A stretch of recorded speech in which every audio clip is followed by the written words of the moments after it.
अभी हाल ही में आप लोगों ने देखा होगा कि सर्वोच्च न्यायालय ने एक फैसला दिया है वक्फ अमेंडमेंट एक्ट 2025 के ऊपर, जिसमें कुछ प्रावधानों को अलाउ किया गया है और कुछ प्रावधानों के ऊपर रोक लगा दी गई है। ये वैसे अंतरिम आदेश है, फाइनल आदेश बहस होंगी, उसके बाद अलग अलग आर्ग्यूमेंट्स पेश किए जाएंगे और फाइनली जज सुनने के बाद फाइनल ऑर्डर देंगे। उससे पहले ये अंतरिम आदेश सुप्रीम कोर्ट ने दिया है, सर्वोच्च न्यायालय ने दिया है। यानी फिर से मामला गंभीर हो गया है, आप लोगों के लिए बहुत महत्वपूर्ण हो गया है। तो आज के दिन, आज की डेट का जो हमारा टॉपिक है वो है वक्फ अमेंडमेंट बिल 2025। सभी स्टूडेंट्स का हमारे चैनल पे स्वागत है। आज हम लोग एक नया चैप्टर अपने यूट्यूब चैनल पे ऐड कर रहे हैं। इसका हेडिंग है political issues, contemporary political issues.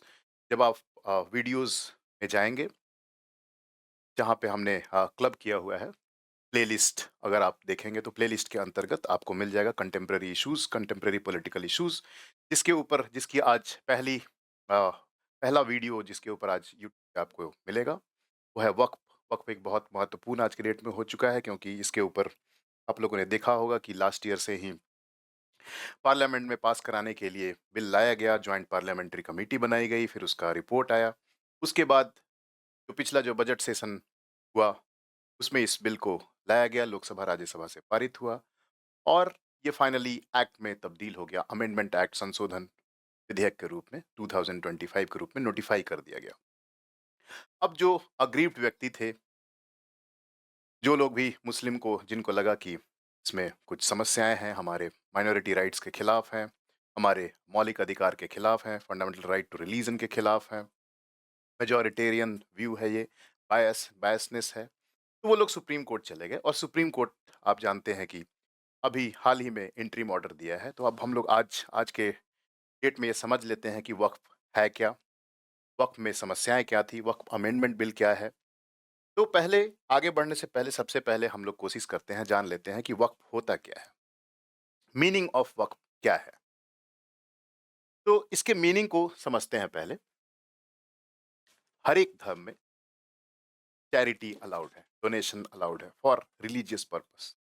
उसी तरह से इस्लाम में आप अपनी चल या अचल संपत्ति को फिक्स, जो मूवेबल या इमूवेबल एसेट्स हैं, मूवेबल एसेट मतलब जैसे आपका रुपया, पैसा, साइकिल, मोटरसाइकिल, और इमूवेबल जमीन, घर, उस उन सब को आप डोनेट कर सकते हैं। किसके लिए?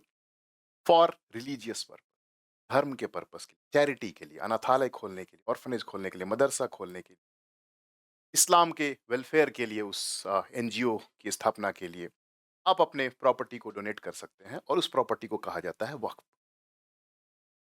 वक्फ, WAQF, वक्फ। तो इसका मैंने आपको मीनिंग यहाँ पे दिखाने की कोशिश की है कि रिलीजियस डोनेशन होते हैं, दोनों मूवेबल और इमूवेबल एसेट्स के आप डोनेट कर सकते हैं। ट्रस्ट के रूप में आप दे सकते हैं, चैरिटेबल पर्पस के लिए, donation for charitable purpose, charity के लिए आप दान दे सकते हैं, संपत्ति को आप डोनेट कर सकते हैं। एक इस्लाम में कॉन्सेप्ट है सदका ए जरिया। सदका ए जरिया, इसका मतलब होता है कंटिन्यूअस चैरिटी। कंटिन्यूअस चैरिटी, आपको कंटिन्यूअस चैरिटी करनी है, यानी आप इस जन्म में नहीं बल्कि मृत्यु के बाद भी आपके द्वारा जो दान की गई प्रॉपर्टी है वो इस्लाम के वेलफेयर में इस्तेमाल हो, इस्लाम के कल्याण के लिए यूज हो। इसलिए हम लोग उसको सदका ए जरिया हो बोलते हैं कि अगर आपने प्रॉपर्टी को एक बार दान दे दिया, वो इरिवर्सिबल, इरिवोकेबल है। मतलब वापस आप उसको अपने पास उस संपत्ति को नहीं ले सकते हैं। एक बार आपने अल्लाह के नाम पे प्रॉपर्टी दे दी, मतलब दे दी। Once a waqf is always a waqf. ये प्रिंसिपल एस्टेब्लिश हुआ कि एक बार आपने प्रॉपर्टी वक्फ को डोनेट कर दी तो उसके बाद वो प्रॉपर्टी रिलीजियस ट्रस्ट के ही अंदर रहेगा। वो आप वापस फिर से इंडिविजुअल अपने पास वो प्रॉपर्टी को वापस लेके नहीं आ सकता है। तो सदका जरिया मैंने आपको बता दिया। वक्फ दो तरह से किया जा सकता है। एक है कि आप एक रिटन अग्रीमेंट बनवा लीजिए लिखित रूप से, और उसमें ये पर्पस भी बता दीजिए कि मेरी दी हुई संपत्ति है, इसके ऊपर मॉस्क बनेगा, मस्जिद बनेगा, या स्मशान घाट बनेगा, या फिर वहां अनाथालय बनेगा, या फिर मदरसा बनेगा। आप उसको बिल्कुल बता सकते हैं, वाकिफ जो बोला जाता है, वो आप कह सकते हैं कि बता सकते हैं कि किस पर्पस के लिए मैंने डोनेट किया है। तो एक तो रिटन अग्रीमेंट है, तो उसको हम लोग बोलते हैं बाय रिटन अग्रीमेंट, वक्फ बाय डीड, वक्फ बाय डीड, वक्फ डीड के द्वारा, वक्फ डीड के द्वारा। तो ये रिटन अग्रीमेंट है, बिल्कुल पर्पस भी लिखा हुआ है, लिखित आपके पास कागजात हैं कि हमने इसको डोनेट कर दिया। उस प्रॉपर्टी का पेपर्स पे बना हुआ है, प्रॉपर रजिस्टर्ड है कि हमने इस पर्पस के लिए प्लीजन ट्रस्ट को मैंने डोनेट किया है। और दूसरा जो है by user, Waqf by user, इसको लेके कंट्रोवर्सी जो अभी अमेंडमेंट आई है उसमें भी आई है, इसलिए आपको ये कॉन्सेप्ट समझ लेना होगा ताकि आगे आगे वाले चीजों को समझने में आपको आसानी हो। तो वक्फ बाय यूजर क्या है? वक्फ बाय यूजर है बिना डॉक्यूमेंट्री प्रूफ के, बिना डॉक्यूमेंट फॉर्मल डीड के, जब भी आप प्रॉपर्टी खरीदते हैं तो रजिस्ट्री होती है, उसका प्रॉपर्टी डीड बनता है, सेल डीड बनता है। बिना उस डीड के वो प्रॉपर्टी आपने दान दान कर दिया, वर्बल, मौखिक कह के, मौखिक करार से, वर्बली आपने कह दिया कि मैं दान करता हूं और वो रिलीजियस ट्रस्ट के नाम हो गया। उसका ना तो कोई सेल डीड बना, कोई डॉक्यूमेंट नहीं है, कोई फॉर्मल डीड नहीं है। ऐसी स्थिति में अगर मान लीजिए दोबारा आज के डेट में इंक्वायरी होती है, तो इनके पास कोई कागजात नहीं है दिखाने के लिए ये वक्फ की प्रॉपर्टी है, क्योंकि ये वर्बल अग्रीमेंट, मौखिक करार है, कोई पेपर नहीं। ऐसी संपत्ति को लेके क्या होगा हस्र? क्या ये सरकार वापस ले लेगी? मुस्लिम के पास से संपत्ति चली जाएगी? इसको लेके काफी बवाल हुआ था, काफी प्रोटेस्ट हुए थे, और इस पॉइंट को वक्फ बाय यूजर, इसको आप समझ जाइए, यानी कि इसमें कोई डिड नहीं है, फॉर्मल अग्रीमेंट नहीं है, कोई पेपर नहीं है। उस मुस्लिम कम्युनिटी जहाँ पे चर्च है, जहाँ पे मॉस्क है या फिर स्मशान घाट है, उस प्रॉपर्टी के लिए आपके पास कोई डॉक्यूमेंट्री एविडेंस नहीं है वो दिखाने के लिए, प्रूफ करने के लिए कि ये हमारी प्रॉपर्टी। वक्फ बाय यूजर मतलब आप लॉन्ग टर्म यूज कर रहे हैं, उस वहाँ पे स्मशान घाट ही है, वहाँ पे मॉस्क ही है, या अनाथालय है, ऑर्फनेज है, वहाँ पे आपकी प्रॉपर्टी है। वक्फ बाय यूजर, बहुत दिनों से मुस्लिम कम्युनिटी उसका इस्तेमाल कर रहे हैं, तो यूज कर रहे हैं इसलिए आपका हो गया, लेकिन there is no documentary evidence, तो उसको हम लोग बोलते हैं वक्फ बाय यूजर। अब जो आपने प्रॉपर्टी जो डोनेट की है, आप चाहेंगे कि उसका इस्तेमाल सही मायनों में चैरिटी के लिए हो, वेलफेयर के लिए हो, तो उसका मैनेजमेंट कैसे होता है उसको हम लोग देखते हैं। अब उन वक्फ प्रॉपर्टीज का मैनेजमेंट कैसे होता है? तो उसके मैनेजमेंट के लिए मिसमैनेजमेंट नहीं हो, करप्शन नहीं हो, क्योंकि प्रॉपर्टी का मामला है। प्रॉपर्टी, जमीन, संपत्ति को लेके बहुत ज्यादा विवाद होते हैं, क्योंकि एक सीमित सोर्स है, लिमिटेड रिसोर्स है, और डिमांड उसकी बहुत हाई है। पॉपुलेशन हमारे यहाँ बहुत ज्यादा है, जनसंख्या बहुत ज्यादा है, और जमीन उतनी ही की उतनी ही है, सीमित है। तो उसको लेके लड़ाई है, विवाद है। सबसे ज्यादा जो लड़ाइयाँ होती हैं आप जानते हैं, संपत्ति को लेकर ही है।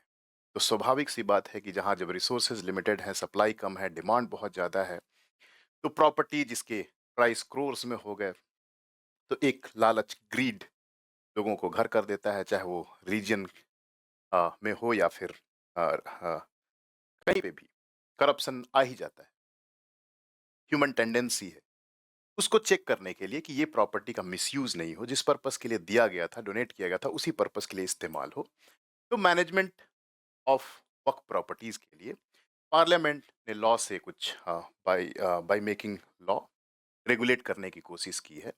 तो आप देखिए कि कई सारे एक्ट्स हैं कि वक्फ एक्ट 1954 में भी बनाया गया। आज़ादी के बाद की बात हम कर रहे हैं, आज़ादी के पहले वाली भी कहानी है, लेकिन उसको हम लोग यहाँ फिलहाल नहीं ले रहे हैं। वक्फ एक्ट 1954 बनाया गया, उसके बाद 1995 बनाया गया और 1954 वाले एक्ट को रिपील कर दिया गया। फिर उसके बाद इसी को अमेंड किया गया 2013 में, और इसी 1995 एक्ट को अमेंड किया जा रहा है 2025 में, अमेंड करके नया कानून बनाया गया। तो जो आज के डेट में जो स्टेब्लिश्ड एडमिनिस्ट्रेशन या प्रशासन की जो व्यवस्था है कि कैसे मैनेज किया जाएगा, उसमें 3 एडमिनिस्ट्रेटिव बॉडीज हैं। 3 एडमिनिस्ट्रेटिव बॉडीज आप लोग देख लीजिए। पहली बॉडी है आपको सेंट्रल वक्फ काउंसिल, सबसे पहला सेंट्रल वक्फ काउंसिल, जो कि एक एडवाइजरी बॉडी है, सलाहकार, सलाह देती है केंद्रीय स्तर पे। Central waqf council, central waqf council ये सेंट्रल लेवल पे है, सेंट्रल गवर्नमेंट के लेवल पे है। Central waqf council, CWC, advisory body, planning कैसी होगी, क्या योजनाएँ बनेंगी, किस तरह से हम नए-नए इसको मैनेज कैसे करेंगे प्रॉपर्टी को, planning level, policy level input देने के लिए सेंट्रल वक्फ काउंसिल। वक्फ प्रॉपर्टीज को कंट्रोल एक्चुअली करते हैं स्टेट वक्फ बोर्ड्स, एसडब्ल्यूबीज। हर एक स्टेट्स में स्टेट वक्फ बोर्ड है, जिसके अंतर्गत ये सारे वक्फ के प्रॉपर्टीज होते हैं, जिसका मैनेजमेंट की जिम्मेवारी स्टेट वक्फ बोर्ड के पास होती है। उसके बाद तीसरी जो संस्था है वो है वक्फ ट्रिब्यूनल। ये जुडिशियल बॉडी आप कह सकते हैं, जो कोई भी डिस्प्यूट हो वक्फ से, प्रॉपर्टी से रिलेटेड, तो वो ट्रिब्यूनल में फैसला लिया जाएगा। जुडिशियल बॉडी है टू हैंडल डिस्प्यूट। तो सेंट्रल वक्फ काउंसिल है, इसमें केंद्रीय स्तर पे सदस्य होते हैं, मेंबर्स होते हैं, एमपीज होते हैं, कुछ बार काउंसिल से चुने जाते हैं। वैसे ही लोग सेंट्रल वक्फ काउंसिल में होते हैं, सरकार के लोग होते हैं, मुस्लिम लॉ को जानने वाले लोग होते हैं। तो अभी तक के जो कानून में था कि इन सब में एक सारे के सारे मेंबर क्या होंगे, मुस्लिम होंगे। अभी हम लोग कंपैरेटिव स्टडी भी देख लेते हैं कि 1995 के कानून में क्या था, उसमें क्या बदलाव किया गया। तो ये सारे जो एडमिनिस्ट्रेटिव बॉडीज हैं, सेंट्रल वक्फ काउंसिल से स्टेट वक्फ बोर्ड्स और वक्फ ट्रिब्यूनल्स, इन सब में इस्लामिक लोग होंगे, इस्लाम को फॉलो करने वाले लोग होंगे, जो प्रॉपर्टी का मैनेज करेंगे। प्रॉपर्टी उनके कंट्रोल में होगा, उनके नियंत्रण में होगा। कोई भी डिस्प्यूट होता है तो उसके लिए ट्रिब्यूनल भी है। नेक्स्ट हम लोग देखते हैं वक्फ प्रॉपर्टीज का मैनेजमेंट, जो मैं आपको बताना चाह रहा हूँ। वक्फ प्रॉपर्टीज का जो मैनेजमेंट है under the control of state Waqf boards. State Waqf board क्या करती है, एक मुतावली की नियुक्ति करती है, यानी केयर टेकर। उस प्रॉपर्टी का वो मालिक नहीं, ओनर नहीं है, वो बस, क्योंकि वो प्रॉपर्टी किसका है, अल्लाह का है, गॉड का है। बिकॉज वो वक्फ वक्फ उस प्रॉपर्टी को बोल दिया, यानी वो अल्लाह के नाम से प्रॉपर्टी कर दी गई। आप जो व्यक्ति है मुतावली, या उसको केयर टेकर बोलते हैं, वो बस उस जमीन का क्या है, केयर टेकर है, उसका मालिक नहीं है। वो केयर टेकर के रूप में उस प्रॉपर्टी को मैनेज करता है, उसके रिकॉर्ड्स रखता है, उसके अकाउंट्स रखता है, उसके डेटा को रखता है। वहाँ क्या कुछ कुछ फंक्शंस हो सकते हैं, जैसे कि मान लीजिए मॉस्क है, उसके कमर्शियल एक्टिविटीज, दुकान है, छोटे छोटे दुकान है, उससे रेंटल इनकम आता है। तो ये इनकम का जरिया भी है, उस प्रॉपर्टी से आप रेंट भी कमा सकते हैं। रेंट पे आपने दे दिया, या फिर किसी एनजीओ को रेंट पे आपने चलाने को दे दिया, किसी ऑर्फनेज को रेंट पे दे दिया, मदरसा आपने स्टार्ट कर दिया, उससे कुछ आपको इनकम आ रहा है।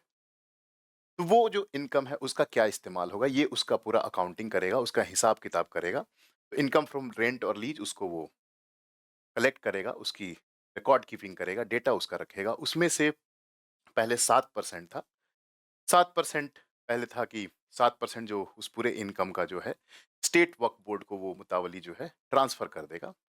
और बाकी के जो रिमेनिंग पैसे हैं, उससे मुस्लिम कम्युनिटी के वेलफेयर के लिए इस्तेमाल किया जाएगा। उनके लिए ऑर्फनेज है, अनाथालय है, हॉस्पिटल्स हैं, स्कूल्स हैं, इसके लिए आप उसको खर्च करेंगे, मुस्लिम के वेलफेयर के लिए। इसको आप सेल या मिसयूज आप इसका नहीं कर सकते हैं। सेल या मिसयूज इसका नहीं हो सकता है। इसको सेल या मिसयूज नहीं कर सकते हैं। बहुत सारे केसेस ऐसे आए कि करोड़ों रुपए लेके बेच दिए गए, उस पे कमर्शियल एक्टिविटीज़ होने लगी, कई सारे कमर्शियल कॉम्प्लेक्स खोल दिए गए, बहुत सारे केसेस आए, बहुत सारे करप्शन के केसेस आए।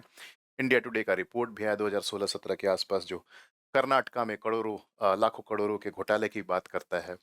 वैसे ही कई सारे मामले आए हैं कि ये जो मुतावली है या फिर वक़्फ़ की जो प्रॉपर्टी है, उसमें बहुत ज़्यादा करप्शन, मिसमैनेजमेंट की बातें आती हैं। तो भी एक एंगल है जिसके बेसिस पे आप कह सकते हैं कि मिसमैनेजमेंट और करप्शन को रोकने के लिए सरकार तो इंटरफेयर करेगी ही, और प्रॉपर्टी का अगर मिसमैनेजमेंट होता है, करप्शन है, तो वैसी स्थिति में government has to interfere in regulating those activities की करप्शन नहीं हो। जो आपने डोनेट किया है उसका इस्तेमाल उसी पर्पज़ के लिए हो जिस पर्पज़ के लिए आपने डोनेट किया था, उसको करप्ट प्रैक्टिसेस नहीं हो।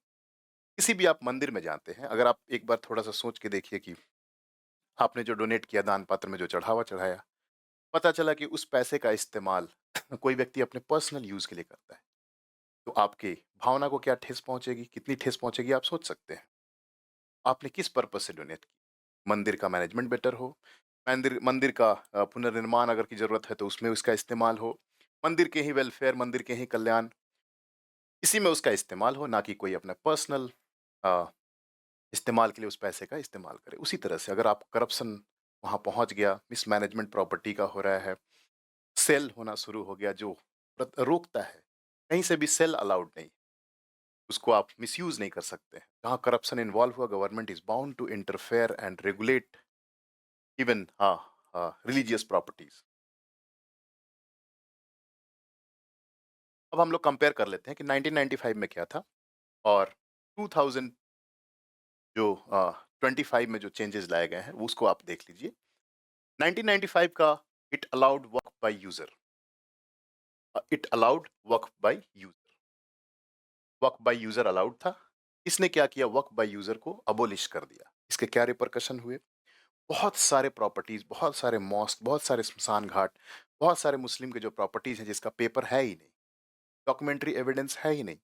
अगर वर्क बाय यूज़र को आप एक स्ट्रोक में अगर समाप्त कर देते हो, तो कितने सारे जो फ़ियर है माइनॉरिटीज़ के कि हमारे मस्जिद सरकार ले लेगी, हमारी ज़मीन सरकार ले लेगी, क्योंकि उनके पास पेपर डॉक्यूमेंट्री एविडेंस नहीं है। तो वक्फ बाय यूज़र को अबॉलिश कर दिया गया, तो एक वो पॉइंट ऑफ कंटेंशन था। इसमें था कि कोई भी व्यक्ति, चाहे वो मुस्लिम हो या हिंदू हो, क्रिश्चियन हो, किसी भी धर्म को मानने वाला हो, वो अपनी प्रॉपर्टी को डेडिकेट कर सकता था एज़ ए वक्फ। वक्फ के लिए आप डेडिकेट कर सकते हैं। इस प्रावधान में बदलाव क्या किया गया 2025 के जो अमेंडमेंट में, इसमें जो बदलाव किया गया कि ओनली प्रैक्टिसिंग मुस्लिम, और वो भी 5 साल तक अगर प्रैक्टिसिंग मुस्लिम है, तो वही व्यक्ति सिर्फ डोनेट कर सकते हैं वक्फ प्रॉपर्टी में अपनी प्रॉपर्टी को, बाकी कोई भी व्यक्ति नहीं कर सकता है। तो एक ये बदलाव किया गया, इसको भी लेके काफ़ी कंट्रोवर्सी हुई, सुप्रीम कोर्ट में ये मामला गया है। तो अभी हम लोग आगे देखेंगे, इसको समझेंगे। उसके बाद इसमें जेंडर और इनहेरिटेंस राइट्स का प्रोटेक्शन नहीं था। कहने का मतलब, कोई व्यक्ति है, कल सुबह उठा और वक्फ कर दिया अपनी प्रॉपर्टी को, उसके बाल बच्चे हैं, उसकी वाइफ है, उसकी विडो अगर मान लीजिए हो जाती है भविष्य में, तो उस उनके राइट्स तो समाप्त हो गए, उनके पास उस प्रॉपर्टी का राइट बिल्कुल खत्म हो गया। ये प्रोटेक्शन नहीं था। अगर कोई व्यक्ति चाहे और वक्फ कर दे, तो आने वाले समय में उनके बच्चों के राइट्स समाप्त हो जाएंगे। यहाँ पे उसको रेगुलेट करने की कोशिश की गई है। विमेन और जो विडो हैं उनके लिए एक्सप्लिसिटली मेंशन किया गया है कि उनके प्रॉपर्टी के राइट्स देने के बाद, उनके शेयर हिस्से देने के बाद ही आप वक्फ कर सकते हैं रिमेनिंग प्रॉपर्टी का। सारी प्रॉपर्टी को आप वक्फ नहीं कर सकते हैं। तो ये वाला जो कानून है प्रोटेक्ट करता है इनहेरिटेंस राइट को, जो आप संपत्ति एज ए वारिस होने के नाते लेते हैं, उसको प्रोटेक्ट करता है, उसकी रक्षा करता है। इसके बाद यहाँ पे जो एक और कंट्रोवर्शियल प्रोविजन जो बदलाव किया गया है कि इसमें जो जितने भी वक्फ बोर्ड्स थे या काउंसिल, सेंट्रल लेवल पे काउंसिल और स्टेट लेवल पे बोर्ड्स या ट्रिब्यूनल्स, इसमें सारे के सारे मुस्लिम, ट्रिब्यूनल में एक मुस्लिम लॉ के जानकार के बारे में बात की गई है। बाकी जो बोर्ड्स और काउंसिल में सिर्फ और सिर्फ मुस्लिम मेंबर ही अलाउड थे, सिर्फ और सिर्फ मुस्लिम मेंबर ही अलाउड थे।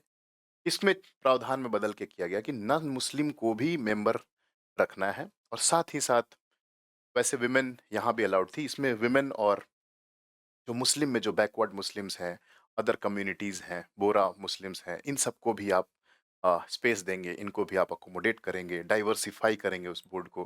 डाइवर्स रिप्रेजेंटेशन की बात है जिसमें विमेन और बैकवर्ड जो मुस्लिम हैं, उनको भी वहाँ मौका दिया जाएगा।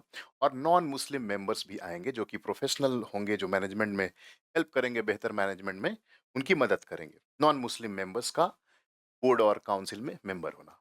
कंट्रोवर्सी, फिर से ये कंट्रोवर्सी क्रिएट किया गया कि क्यों मुस्लिम के प्रॉपर्टी को मैनेजमेंट में दूसरे रिलीजन के लोग आएंगे। हवाला दिया गया सिख रिलीजन का, जहाँ पे सिर्फ सिख लोग ही मैनेज करते हैं उनकी प्रॉपर्टी को।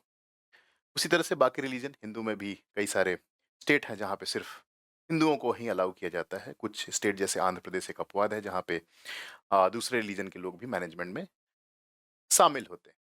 तो यहाँ नॉन मुस्लिम को मेंबर बनाने पे एक कंट्रोवर्सी आई। इसके बाद देखिए कि अगर कोई डिस्प्यूट होता है तो वक्फ ट्रिब्यूनल की बात है, जिसका फैसला, वक्फ ट्रिब्यूनल का जो फैसला है वो अंतिम फैसला होगा, और बहुत उसको चैलेंज नहीं किया जा सकता। बहुत लिमिटेड और बहुत कॉम्प्लेक्स था इसको चैलेंज करना। या तो high court suo motu cognizance ले जाए, बहुत ज़्यादा एक वायलेशन है, अगर लग रहा है कि प्राइमा फेसी वायलेशन है। वैसे केस में सुओ मोटो कॉग्निजेंस लेके, स्वतः संज्ञान लेके हाई कोर्ट ले सकता था। अदरवाइज आप इसको चैलेंज करना आसान नहीं था, बहुत कॉम्प्लेक्स था। अब क्या किया गया है कि आप ट्रिब्यूनल के फैसले को हाई कोर्ट में चैलेंज कर सकते हो, अपील कर सकते हो। उसको आप अपील कर सकते हो, एक समय सीमा दी गई है कि आप इतने 3 महीने के अंदर उसको चैलेंज कर सकते हैं। इसके बाद जो भी आपका रिकॉर्ड है, जो मुतावली जो मैंने बताया कि इनकम का रिकॉर्ड रखते हैं, रिकॉर्ड कीपिंग करते हैं, वो स्टेट के द्वारा ऑडिट किया जाता था। उसमें बहुत ज़्यादा सीरियसनेस नहीं था और हर एक स्टेट में रिकॉर्ड कीपिंग के अलग-अलग तरीके थे, तौर तरीके थे। इसको एक यूनिफ़ॉर्मिटी लाने की कोशिश की गई और इसमें कहा गया कि अब कैग के द्वारा ऑडिट होगा या डेज़िग्नेटेड अथॉरिटी के द्वारा। सेंटर ने जो अपना ओवरसाइट इसके ऊपर बढ़ाया है, सेंट्रल ने, गवर्नमेंट ने अपना कंट्रोल इसके ऊपर बढ़ाया है और ऑडिट और अकाउंटिंग के ऊपर की एक uniform standard of accounting practice जो है पूरे वर्क प्रॉपर्टीज को मैनेजमेंट में किया जाए, डिजिटल रिकॉर्ड कीपिंग हो और ऑडिट सीएजी जैसे ऑर्गेनाइजेशन करें, जो controller and auditor general of India article 148 के तहत जो गवर्नमेंट ऑफ इंडिया और स्टेट गवर्नमेंट के अकाउंट्स का ऑडिट करते हैं, उनको ही ये रिस्पॉन्सिबिलिटी या कोई डेजिग्नेटेड अथॉरिटी उनको रिस्पॉन्सिबिलिटी दी जाएगी ऑडिट की, यानी सेंट्रल गवर्नमेंट का oversight over the accounts of waqf. उसके बाद अगर मान लीजिए कि कोई गवर्नमेंट प्रॉपर्टी है इस पे वक्फ क्लेम कर रहा है कि हमारी है, तो पहले क्या था कि वक्फ बोर्ड एक कमिश्नर नियुक्त करता था, वो सर्वे करता था, सर्वे के रिपोर्ट के बाद उसके ऊपर फैसला लिया जाता था। ये वाला जो पावर है समाप्त करके, ये जो कमिश्नर बहाल करने की जो पावर थी उसको समाप्त कर दिया गया। अब ये वाला जो पावर किसके पास दे दिया गया, ये है आपका डीएम या कलेक्टर, जो डिस्ट्रिक्ट कलेक्टर होता है, डीसी डीएम, उसको दे दिया गया कि डीएम जो है सर्वे कराएगा, डीएम ही फाइनल अथॉरिटी होगा उसके ऊपर फैसला लेने का, और जब तक ये डिस्प्यूट में है तो डीएम के नियंत्रण में ही वो जमीन रहेगी या प्रॉपर्टी रहेगी। तो ये जो पावर डिस्प्यूट सेटलमेंट का डीएम के पास दे दिया गया, जिसको लेके फिर से कंट्रोवर्सी क्यों, ये हम लोग देखेंगे, और सुप्रीम कोर्ट ने इसके ऊपर स्टे भी लगा दिया है, क्योंकि डीएम क्या है, वो सरकार का ही आदमी है, वो तो स्टेट गवर्नमेंट का ही आदमी है, स्टेट गवर्नमेंट है, गवर्नमेंट के अंडर फंक्शन करता है, स्टेट ब्यूरोक्रेसी का पार्ट है वो, तो ब्यूरोक्रेट है, गवर्नमेंट के कंट्रोल में है, तो कैसे वो इंडिपेंडेंट अथॉरिटी के रूप में एक फैसला लेगा, सरकार के ही पक्ष में फैसला लेगा, इसके बहुत हाई चांसेस हैं। तो सेपरेशन ऑफ पावर का जो प्रिंसिपल है, शक्तियों का पृथक्करण, इसके खिलाफ जाता है ये मामला कि कोई इंडिपेंडेंट जुडिशियल अथॉरिटी होनी चाहिए जो इस डिस्प्यूट का रिजोल्यूशन निकाले। तो कलेक्टर के पास जो पावर गया, इसको भी बहुत ज़्यादा डिस्प्यूट, इसके ऊपर काफ़ी ज़्यादा बहस हुई और इसके ऊपर इसको हटाने की बात की गई। अब हम लोग देख लेते हैं ये जो अमेंडमेंट हुआ है, ये जो अमेंडमेंट हुआ है, इसके कुछ बेनिफिट्स और क्या-क्या कंसर्न है, इसको हम लोग देख लेते हैं। तो बेनिफिट्स हैं, स्वाभाविक सी बात है, इसके बहुत सारे बेनिफिट्स हैं। इसमें जो सरकार का जो पक्ष है, सरकार का जो पक्ष है कि इससे वक़्फ़ के प्रॉपर्टीज़ में काफ़ी ट्रांसपेरेंसी आएगी, पारदर्शिता आएगी। इसमें अकाउंटेबिलिटी की बात की गई है, जवाबदेही सुनिश्चित की जा रही है, करप्शन कम होंगे। इस तरह के मामले, जो प्रॉपर्टी का जो मिसमैनेजमेंट हो रहा है, ये सब कम होगा। डिजिटल रिकॉर्ड कीपिंग की बात है, ऑडिट की बात है, तो ये सब एक बेहतर पहल है जो चेक ऑन करप्शन, करप्शन की इश्यूज़ को चेक करेगा। इंक्लूसिव है क्योंकि ये विमेन के साथ-साथ जो मुस्लिम में भी अ, जो बैकवर्ड मुस्लिम्स हैं, बोरा जैसे, उन सब मेंबर्स को भी मौका देता है, इंक्लूसिव बनाता है, दूसरे रिलीजन के लोगों को भी मौका देता है, यानी ये डाइवर्स बनाता है ये जितने भी वक्फ बोर्ड्स हैं और वक्फ काउंसिल है उस, तो इंक्लूसिव है। लीगल क्लैरिटी ऑन डिस्प्यूट्स, अगर डिस्प्यूट्स है तो देखिए उसके ऊपर क्लैरिटी आ गई है, ट्रिब्यूनल का ही फैसला सिर्फ नहीं रहेगा, हाई कोर्ट में आप अपील कर सकते हैं। थोड़ी सी एक क्लैरिटी भी है क्योंकि बहुत सारा कन्फ्यूजन था, जैसे एम्बिग्विटी को हटाया गया, वर्क बाय यूजर को हटा दिया गया, जिसकी वजह से काफ़ी समस्याएं हो रही थी। बहुत सारे आप लोगों ने देखा होगा न्यूज़ में कि तमिलनाडु का पूरा गांव, केरला का एक पूरा एरिया, एक तमिलनाडु के गांव में एक व्यक्ति अपना प्रॉपर्टी बेचने गया तो पता चलता है कि वो बेच नहीं सकता। क्यों नहीं बेच सकता? क्योंकि वो वक्फ की प्रॉपर्टी, और उसी की प्रॉपर्टी नहीं, पूरा गांव ही वक्फ की प्रॉपर्टी पे था। तो ऐसे मामले वक्फ बाय यूजर बहुत साल पहले, हजारों साल पहले, 500 साल पहले किसी राजा ने वक्फ कर दिया, किसी गांव को, प्रॉपर्टी को वक्फ कर दिया, आज के डेट में उनको समझ में आ रहा है कि ये उनकी प्रॉपर्टी नहीं है, तो अल्लाह की प्रॉपर्टी है, ना तो इसको सेल कर सकते हैं, कुछ भी नहीं कर सकते हैं। वो वक़्फ़ की प्रॉपर्टी हो गई, वक़्फ़ उसको कभी भी ले सकता है, तो गाँव के गाँव विस्थापित हो सकते हैं वैसी वैसी स्थिति में। तो ये सब मामला जो आया है, इसकी वजह से काफ़ी एम्बिग्विटी थी कि ज़मीन हमारी है या गाँव के लोग परेशान थे। केरला में वो जो क्रिश्चियन कम्युनिटी का जो विरोध प्रदर्शन हो रहा था कि उनकी भी जो जहाँ वो रहते थे, वहाँ वक़्फ़ की प्रॉपर्टी वो घोषित थी। इसमें better protection of inheritance right specially for women and widows, जो महिलाएँ हैं और विधवा महिलाएँ हैं, उनके प्रॉपर्टी राइट्स को ये प्रोटेक्ट करता है। कंसर्न्स क्या-क्या हैं? तो कंसर्न्स जो हैं आपके रिलीजियस राइट्स में encroachment by the government, minority जो है उनको प्रोटेक्शन के खिलाफ ये बात है। मेजॉरिटेरियन बहुसंख्यकवाद जो कहते हैं कि मेजॉरिटेरियनिज्म को ये प्रमोट कर रहा है, यानी मेजॉरिटेरियन व्यू को माइनॉरिटी के ऊपर थोपा जा रहा है, माइनॉरिटी को प्रोटेक्ट नहीं किया जा रहा है। ये सब जो रिस्क है कि कम्युनिटेरियन जो अपोजिशन जो विपक्ष सत्ता विपक्ष में है, उनका आरोप है कि ये कम्युनल पॉलिटिक्स है, पॉलिटिक्स का एक जरिया है, इसमें हिंदू मुस्लिम को डिवाइसिव पॉलिटिक्स किया जा रहा है। और ये जो फंडामेंटल राइट टू रिलीजन है, रिलीजियस एक्टिविटीज को मैनेज करना, टू ओन अक्वायर प्रॉपर्टी और उसको मैनेज करना, इसके जो राइट है इसको इन्फ्रिंज करता है। तो फंडामेंटल राइट्स का वायलेशन है आपके इस एक्ट के तहत। तो एक जो ट्रेडिशनल क्लेम जो है मुस्लिम्स का, उसके ऊपर उसका लॉस हो सकता है, वो खत्म हो सकता है, क्योंकि आपके पास कोई पेपर डॉक्यूमेंट्री एविडेंस नहीं है शो करने के लिए कि ये प्रॉपर्टी आपकी है। ये सब कंसर्न्स है, ये सब कंसर्न्स हैं जो कम्युनिटी के हैं, माइनॉरिटी कम्युनिटी के हैं। आगे अब हम लोग बढ़ते हैं, देख लेते हैं कि कॉन्स्टिट्यूशनल प्रोविजन क्या है। कॉन्स्टिट्यूशनल प्रोविजन में अगर आर्टिकल 26 की बात करेंगे, फंडामेंटल राइट्स जो दिए गए हैं आपके, इसमें right to religion under 25 to 28, उसमें आर्टिकल 26 आपके सामने है। आर्टिकल 26 के अंतर्गत कुछ राइट्स दिए गए हैं, जैसे कि establish and maintain religious and charitable institutions, आप धार्मिक या चैरिटी के संस्था का कि वो स्थापित कर सकते हैं। और स्थापना ही नहीं, manage own affairs of religion, आप अपने जो भी धर्म के जो अफेयर्स हैं उसको आप मैनेज कर सकते हैं। उसके बाद प्रॉपर्टी आप ओन और अक्वायर कर सकते हैं, प्रॉपर्टी भी आप ओन और अक्वायर कर सकते हैं। नेक्स्ट है to manage the own property by as per the law, कानून के हिसाब से जो विधि सम्मत है उसके हिसाब से उस प्रॉपर्टी को आप मैनेज भी कर सकते हैं। तो ये आपका आर्टिकल 26 का जिस्ट है। इसमें 3 आधार पे सरकार रेगुलेट कर सकती है, वो लिखा गया है साफ-साफ कि 3 आधार क्या-क्या हैं? 3 आधार, health, morality and public order. Health, morality and public order, स्वास्थ्य के आधार पे या फिर विधि व्यवस्था भंग ना हो, विधि व्यवस्था को सुचारू रूप से चलाने में अगर बाधा आती है तो सरकार रेगुलेट कर सकती है। नैतिकता, मोरालिटी के आधार पे, यानी उस प्रॉपर्टी का अगर मिसमैनेजमेंट हो रहा है, करप्ट प्रैक्टिसेस हैं, तो कॉन्स्टिट्यूशन एम्पावर करता है पार्लियामेंट को कि लॉ बना के रिलीजियस एक्टिविटीज को भी, आप इसको भी to manage own affairs of religion, to own and acquire property. और अगर मैनेजमेंट मैनेजमेंट का मतलब है कि प्रॉपर मैनेजमेंट, मिसमैनेजमेंट है तो government has to interfere, government interfere करेगी। तो गवर्नमेंट पूरी तरह से एम्पावर्ड है इस आर्टिकल के तहत ही रेगुलेट करने के लिए रिलीजियस एक्टिविटीज, अगर वो सेक्युलर एक्टिविटीज है। कहने का मतलब, सेक्युलरिज्म वाला वीडियो अगर आप देखेंगे, हमारे कॉन्सेप्ट्स ऑफ पॉलिटी में सेक्युलरिज्म है, इसमें मैंने आपको बताया था कि एक रिलीजियस एक्टिविटी होता है और दूसरा सेक्युलर एक्टिविटीज होता है। सेक्युलर एक्टिविटीज जिसमें रिलीजन का कोई रोल नहीं है।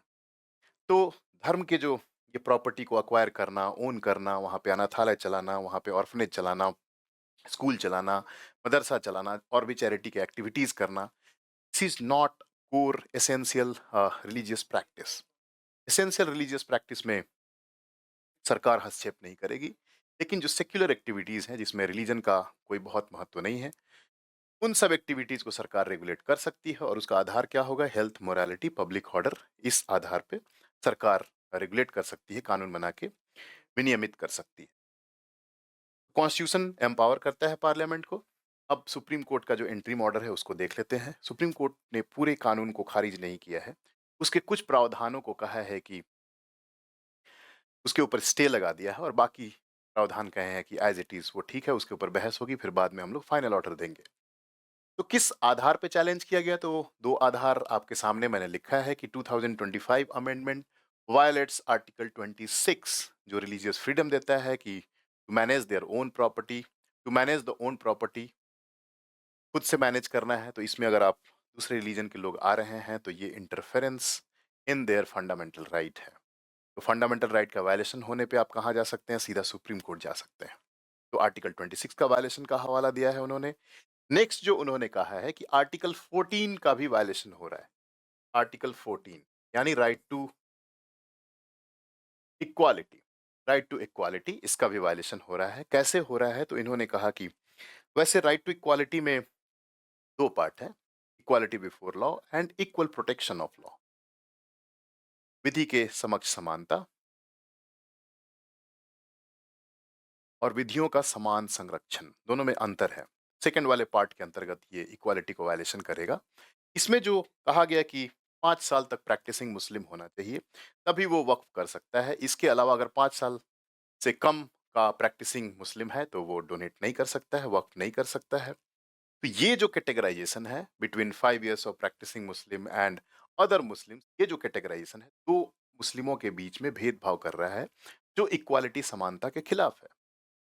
वैसे सरकार चाहे उसी आर्टिकल 14 के अंतर्गत दो अलग अलग सेपरेट ग्रुप बना के और अलग अलग ट्रीटमेंट दे सकती है, लोगों को अलग अलग राइट्स दे सकती है, भेदभाव का बर्ताव कर सकती है। रीजनेबल क्लासिफिकेशन बोलते हैं उसको, तर्क संगत वर्गीकरण करके अलग अलग व्यवहार सरकार कर सकती है। Government can treat people differently, यानी समान लोगों के साथ समान व्यवहार और असमान लोगों के साथ असमान व्यवहार करने की शक्ति देता है आर्टिकल 14। तो यहां जो सरकार ने क्लासिफाई किया है कि 5 साल प्रैक्टिसिंग एंड अदर मुस्लिम्स, दोनों दोनों बातें हैं।